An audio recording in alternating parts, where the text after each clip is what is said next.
यानी बहुत प्रकाश है, लेकिन उसमें भी वो तिल है मौजूद की, वो वहाँ पर उसको देखोगे तब उसे उस आकाश को जो उसकी सीमा है तभी उसको पार जाओगे और टूटेगा, और उसको नहीं मतलब ये देखोगे तो नहीं तो लग जाते हो देखने में, तभी तो चाल रुक जाती है, कभी इधर कभी इधर। अब छोटा छोटा कोई प्रकाश आया दूर से तो आपने देखने लगे तो बस छूट गया, अब वो भी गायब हो गया, सामने का गायब हो गया, आँख आपकी हिल गई। तो एक वक्त में एक काम, देखने के वक्त में देखो, दृष्टि को एकाग्र रखो, मनोचित्त को रोक करके, और दृष्टि को जमाए रहो, बस यही काम करना। उस समय किसी रूप की याद नहीं करना, ना कोई नाम लेना, बस दृष्टि को ऐसे, बस दृष्टि जमाना। सुमरन के वक्त में तो आप सबका नाम लो, एक एक का नाम, एक एक रूप को याद करो। इसी तरह से ध्यान के वक्त में नहीं, क्योंकि ध्यान के वक्त में जब तक आँख नहीं खुलती है तब तक नहीं, और जब आँख खुल जाएगी तब तो फिर मतलब एक है सामने, तब तो रूप दृष्टि से याद होता है, फिर सूरत की आँख से याद होता है, फिर इससे नहीं। अभी तो आप उसको याद करोगे बुद्धि से, जब तक आँख नहीं खुलती है तब तक, तो तब तक आप एक वक्त एक ही काम करो। ऐसे जब भजन पे बैठो कि आँख बंद की कान बंद किए, तो ऊंचा ध्यान दे करके, सामने मत देखना। नहीं, कभी कभी ऐसा होता है कि हम ऊपर भी देख सुन रहे और सामने भी देख रहे हैं तो खिंचाव हो गया, तो एक संग दो न भुआलू, यानी दो काम एक साथ नहीं होंगे कि तुम देखो भी और सुनो भी, एक ही काम करो सुनने का। जब सूरत शब्द में जब पकड़ेगी उसमें होगा तो वो खुद ही अपने आप देखने लगेगी, तब देखेगी अपने आप। जब आँख खोलेगी तो अपने आप देखने लगेगी, जो जो चीज़ें आएंगी सामने वो देखेगी, शब्द में हो करके। ऐसे नहीं कि आप उधर भी सामने भी देखने लगे तो न वो पकड़ सकोगे न वो पकड़ सकोगे, न देख ही सकोगे न सुन सकोगे। एक वक्त में एक ही काम, भजन के वक्त में कानों से सुनना खाली, आँख बंद रहेगी, और ध्यान के वक्त में आँख से देखना, कानों से कुछ नहीं बैठ गया। वैसे ध्यान के वक्त में जब ध्यान होता है और दृष्टि खुलती है तो शब्द तो सुनाई देता ही है, लेकिन ध्यान करो उस वक्त में, और ध्यान करते रहो करते रहो करते रहो, शब्द अपना आता रहेगा, सब सुनाई देता रहता है, शब्द आता रहेगा, ध्यान करो उसको। ऐसे ही भजन के वक्त में, तो जब भजन के वक्त में शब्द में प्रकाश आएगा, शब्द में ही से प्रकाश निकल रहा,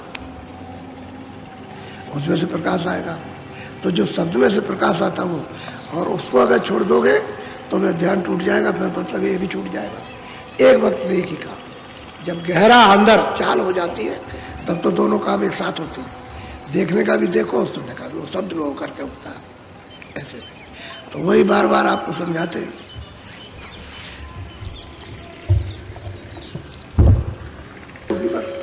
ऐसे बैठ गए तो उसमें जो कुर्सी उर्सी पे बैठे रहते हैं तो जरा बैठने में दिक्कत होती है, तो पैर नीचे हो जाएंगे, और ऐसे नीचे होंगे, कोई तिपाही वगैरह या कोई पीड़ा हो तो इसमें स्नान करते हुए रख लो, और ऐसे बैठ गए, या कोई तकिया ऊंचा सा रख लो, थोड़ा ये ऊंचा हिस्सा हो जाए, और ऐसे रख दिया। तो ये आसन जो है बिल्कुल अडोल है, इससे बदन हिलेगा डुलेगा नहीं, इधर ये हो गया इधर हो गया, आँख बंद की, कान बंद कर लिए, अंदर उंगली डाल के, कान के अंदर उंगली जाना चाहिए, बाहर से नहीं, ऐसे बाहर से नहीं बंद, कपड़े से बंद नहीं करना, अंदर उंगली डालोगे बाहर की आवाज़ ना आए, इस आवाज़ को काटना है, रोकना।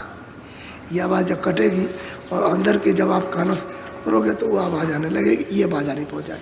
जैसे इस आवाज़ ने बाधा डाला तो उस आवाज़ के सुनने में विघ्न पड़ जाता है, इसलिए इसको रोकना पड़ता है, इसको काटना पड़ता है। तभी लोग बहुत सब उधरक होते थे कि भाई कोई आवाज़ है तो चलो वहीं बैठ जाएंगे, और वहीं बैठ कर करेंगे तो आवाज़ें सब बंद, बाहर की सब बंद हो जाएंगी, और कोई आवाज़ तो विघ्न बाधा नहीं होगा।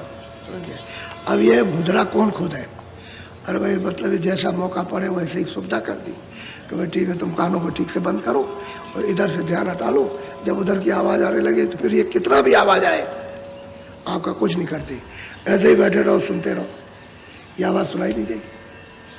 आप कितना भी बोलते चिल्लाते रहो कुछ नहीं सुनाई देगा, उस आवाज़ की तरफ ध्यान चला जाएगा, सुनाई नहीं देता, इधर का वो आवाज़ आ रही हो 24 घंटे खुल जाएगी ना, घमाघम धमाधम वो बजता रहता है, उतनी आवाज़ होती है, यहाँ उसकी आवाज़ ही थी, तो आप क्या सुनोगे?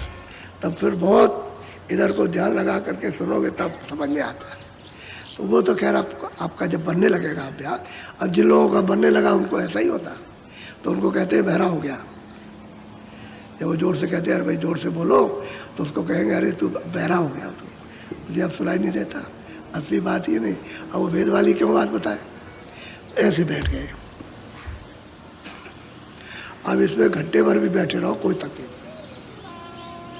और वैसे बैठोगे तो थोड़ा सा 2, 4, 5, 10 दिन जरा पैर थोड़ा सा सुन्न होगा तो एक पैर ऐसा कर लो, ऐसा करके तो थोड़ा सा ऐसे ठीक कर लिया, लेकिन भजन पे बैठे रहे, फिर बैठ गए तो मतलब ये थकान भी आपकी ये दूर हो जाएगी और फिर ध्यान इधर नहीं लगेगा, उधर ध्यान लग जाएगा।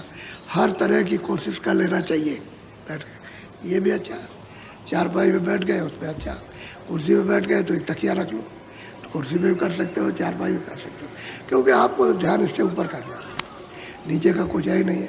तो जैसे ऊपर का बने वैसे करना, लेट के भी कर सकते हो। रात को अपना खाना खाया, लेट गए, अपने आँख और कान बंद किए, ऊपर सुनने लगे, सुनते सुनते सुनते सुनते और उसी में सो गए, कोई हर्जा नहीं, सुनते सो जाइए। कभी ऐसा होता सुनाई देने लगा, सुनते सुनते सो गए और बस उसी खींच लिया उसने, भक्त से ऊपर खींचेगा, एकदम से खींच लेगा, आपको पता भी नहीं चलेगा, पक से ऐसा हो गया दूसरी दुनिया में आ गए और रोशनी रोशनी तब दिखाई देगी।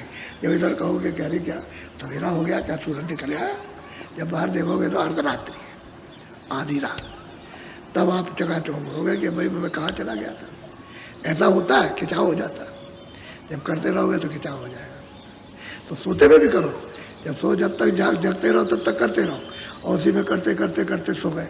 कभी ऐसे ध्यान लगाया तो ध्यान ही करते करते खो गए, भक्त से आँख खुल जाएगी, खिंचाव उसमें भी हो जाता है। लगे रहो। अब यही तो महात्माओं ने कहा, जैसे बने तैसे करो, उन्होंने नहीं कहा ऐसे ही करो, जिस तरह से बने ये सब सुविधा है आपके लिए।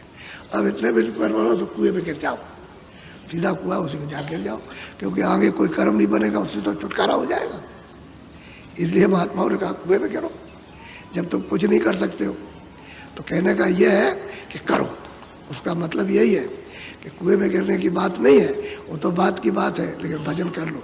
नहीं कुएं में जाओगे, 84 में जाओगे कुएं ही है, नरकों में चले जाओगे फिर निकल नहीं सकते हो। तो बड़ा अच्छा होता है इसका। अच्छा अब बैठ जाओ भजन पर। हम भी बैठते हैं, हम यहाँ से हम चले जाते हैं, हम भी वहाँ करते हैं जाकर।